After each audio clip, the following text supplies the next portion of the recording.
नमस्कार दोस्तों, स्वागत है आपका हमारे YouTube चैनल पर।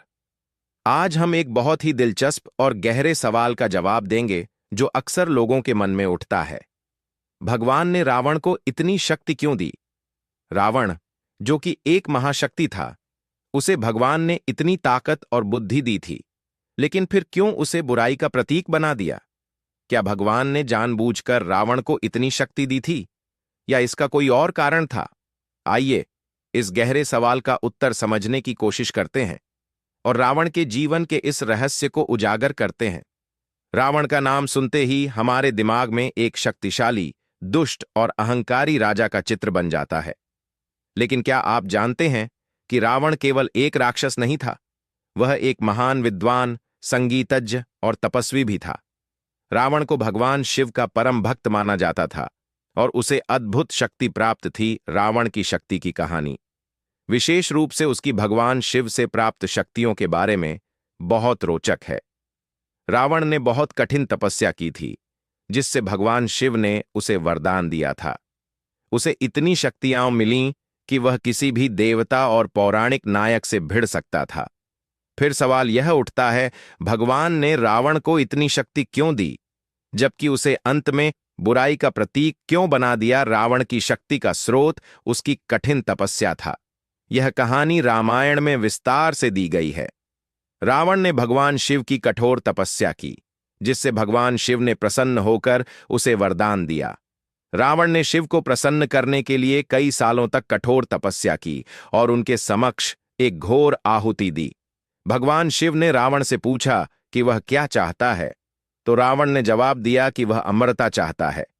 लेकिन भगवान शिव ने उसे यह वरदान नहीं दिया, क्योंकि अमरता केवल भगवान के पास होती है।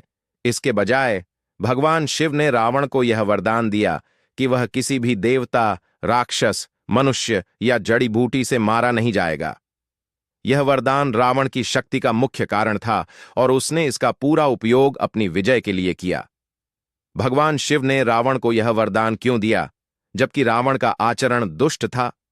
क्या भगवान को पता था कि रावण अंततः बुराई की ओर जाएगा? इसका उत्तर समझने के लिए हमें रावण के व्यक्तित्व को गहराई से समझना होगा। रावण को केवल एक ताकतवर राक्षस के रूप में देखना गलत होगा। वह एक बहुत ही बुद्धिमान और चालाक शासक था। रावण ने लंका को एक समृद्ध और शक्तिशाली साम्राज्य बनाया था। उसकी सैन्य शक्ति और प्रशासनिक कौशल अद्वितीय था। रावण के पास अद्भुत ज्ञान था और वह वेदों, शास्त्रों और मंत्रों का झांता था। रावण का संगीत में भी गहरा रुचि थी। वह स्वयं एक महान वीणा वादक था और उसकी रचना रावणस्त्र आज भी मशहूर है। उसकी विद्वता और कला के प्रति प्रेम ने उसे एक महान व्यक्तित्व बनाया। यह बुद्धिमानी ही थी जिसने रावण को भगवान शिव से वरदान प्राप्त करने में सक्षम बनाया। हालांकि रावण की यह बुद्धिमानी उसकी अहंकारिता और दंभ से प्रेरित थी। उसकी शक्ति और ज्ञान का उद्देश्य हमेशा से दूसरों पर हावी होना था। यही कारण था कि वह अपनी शक्ति का दुरुपयोग करता था। भगवान ने उसे शक्ति दी थी, लेकिन वह इसे दूसरों की भलाई के लिए नहीं, बल्कि अपनी महिमा बढ़ाने के लिए इस्तेमाल करता था। रावण का अहंकार उसकी शक्ति और बुद्धिमत्ता के कारण बढ़ गया था। भगवान शिव से प्राप्त वरदान ने उसकी नासमझी को और बढ़ा दिया। उसे लगता था कि अब वह किसी भी शक्ति से अपराजेय है और इस विश्वास ने उसे बुराई की ओर धकेल दिया। रावण ने देवताओं और संतों के साथ अनुचित व्यवहार किया और उनका अपमान किया। वह शिव के परम भक्त होने के बावजूद अपनी शक्ति का इस्तेमाल दूसरों को दुखी करने के लिए करता था। उसने सीता का हरण किया, जो कि उसकी सबसे बड़ी गलती थी। यह उसका अहंकार था जिसने उसे भगवान राम के खिलाफ खड़ा कर दिया।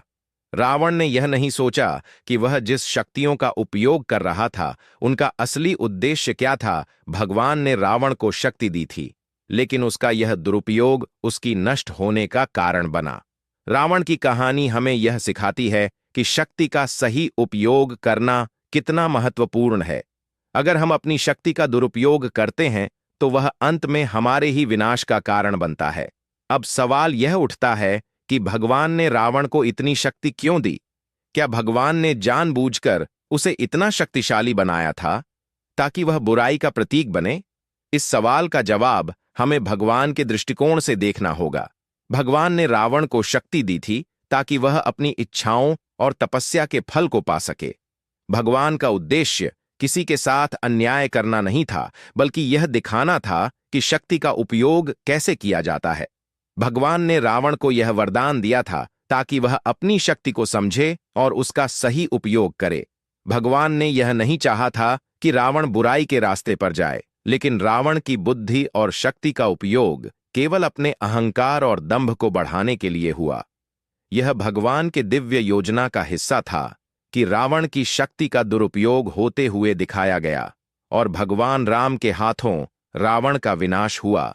भगवान ने रावण को शक्ति दी थी ताकि यह दुनिया को यह सिखाया जा सके कि शक्ति का सही उपयोग और इसके दुरुपयोग के परिणाम क्या हो सकते हैं।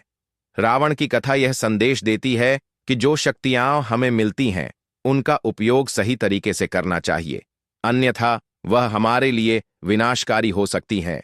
रावण और भगवान राम का संघर्ष केवल शक्ति का नहीं था, बल्कि यह अच्छाई और बुराई के बीच का संघर्ष था।